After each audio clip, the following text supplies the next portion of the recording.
Hello everyone, welcome to the Scumdog's Kennel. I'm your host, Chris Williams, and in today's Cryptid Corner mini episode, I have a couple of stories that are incredibly frightening, folks, and a kind of continuation of my Pigman and Cryptid live stream, in which these people see this Pigman cryptid that they cannot explain and it frightens them. We also have an encounter with this demon clown, at least something that looks like a monster clown that this guy saw, and it's very terrifying. Either way, let's read the story involving the clown. The article is titled, "That Creepy Clown Was in My Bedroom," and hear exactly what the witness saw. The next morning I woke up and told my parents. They of course thought I was dreaming, but my brother did have a bruise where I pinched him, and that I have no explanation. That was another brief blurb from the actual article, folks. Either way, here's a little more information related to the actual article. Myrnie told Dave Schrader of Darkness Radio about her weird experience. As you can see, folks, this story is rather intriguing, isn't it, folks? So, let's read the full account now and hear exactly what transpired. I was 5 years old, sleeping in a double bed with my brother, who was 3 at the time. I was having trouble sleeping, rolling around while hearing my parents watch the evening news. It was the 10 o'clock news hour, and I kept rolling back and forth until I suddenly saw a clown standing beside my bed, staring down at me. I could hear him breathing. Schrader asks if the clown was happy looking.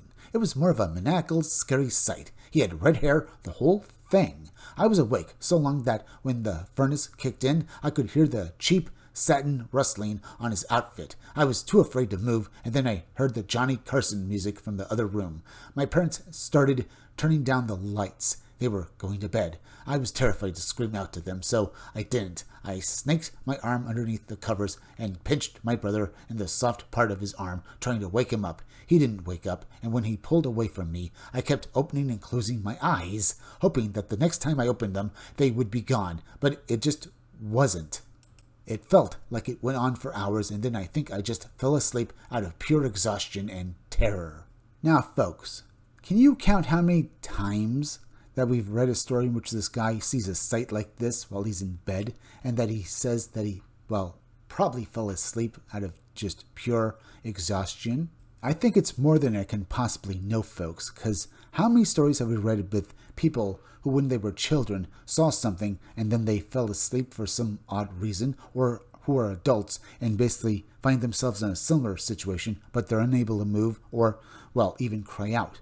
But they end up waking up in the morning as if it were all a bad dream, but they knew they did not dream it, that it was actually something that actually happened to them.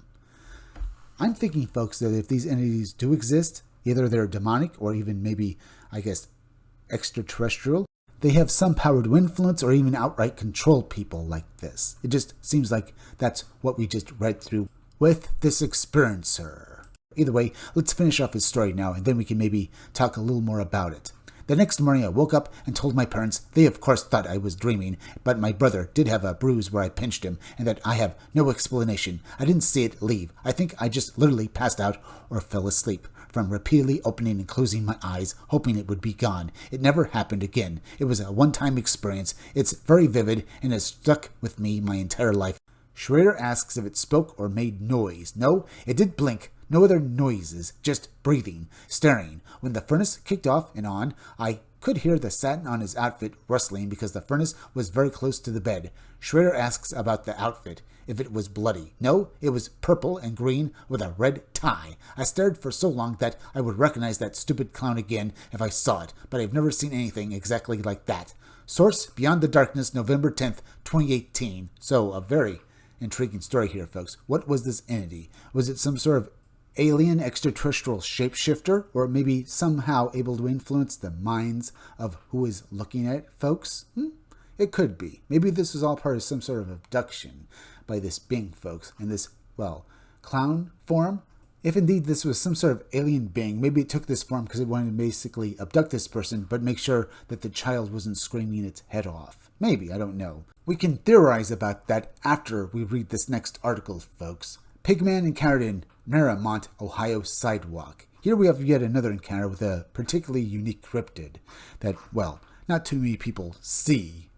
But there have been other reports of Pigman and pig demons even, folks. So maybe this is just yet another one, folks. And like the last account with the clown, maybe it's some sort of extraterrestrial being that took this form for one reason or another. Or maybe this was an encounter with, well, a demon. Either way, folks, we can only, well, theorize on that. But we'll do so, well, after you read this article and hear these people's story. So let's start. Location date, Marymount, Ohio, July 26, 1974, 1:15 a.m. Miss Patricia N. and her 3 daughters were driving around their neighborhood while waiting for the gas company to investigate a strong odor of gas reported by at least 15 area residents. While driving south on Homewood Avenue, they noticed a strange figure walking toward them on the sidewalk. He was about 5 feet tall and walked with a forward lunge, arms swinging from side to side. He wore no shirt. The witness thought the chest was hairy, and the girls did not. He wore dark trousers with no visible bottoms, extending to pig-like feet or hooves. Definitely not normal feet. He walked with a distinct clicking sound. His head was bald on top. There was hair on the lower part of his face. They could see no facial features. The woman turned around at the end of the street and drove back.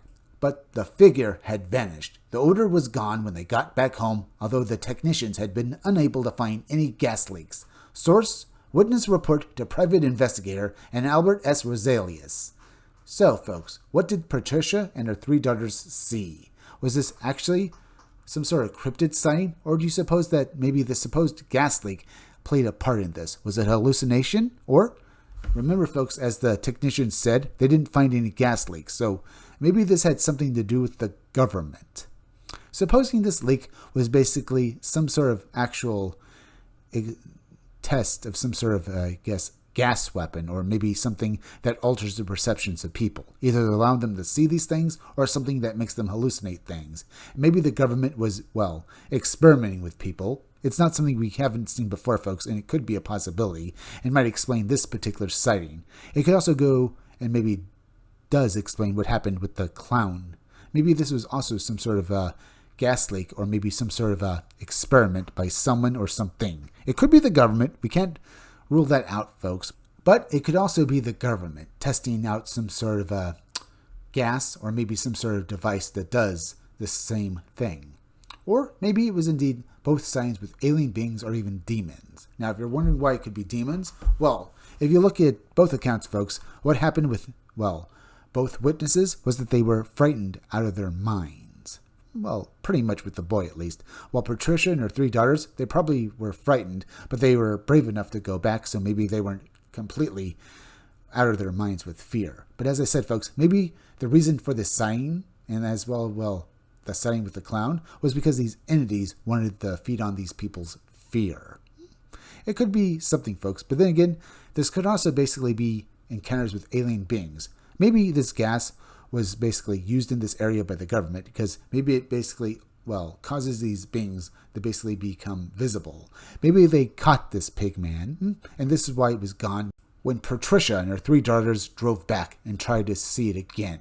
Maybe the government swooped in and took this being away. Or maybe it was never there to begin with, folks. As I said, it could be any myriad of different reasons why these entities were there at these particular locations when they, well, made their presences known.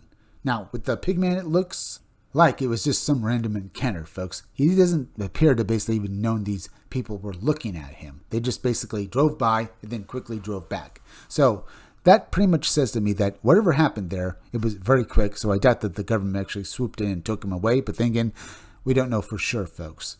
Remember, if there was some sort of gas, maybe these people's perception at that moment was somehow altered. For all we know, folks, they actually blacked out for a moment, but I kind of doubt it.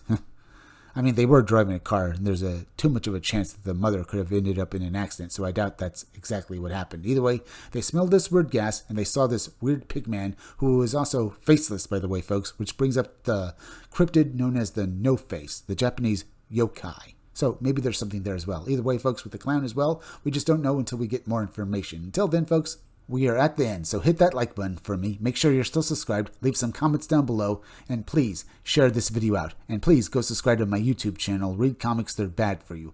Okay? Now, I'm Chris Williams from the Scumdogs Kennel. Thank you all for joining me. I'll be back again tomorrow with another great video, so be sure to come back again then. Till next time, folks, I'll see you all again soon.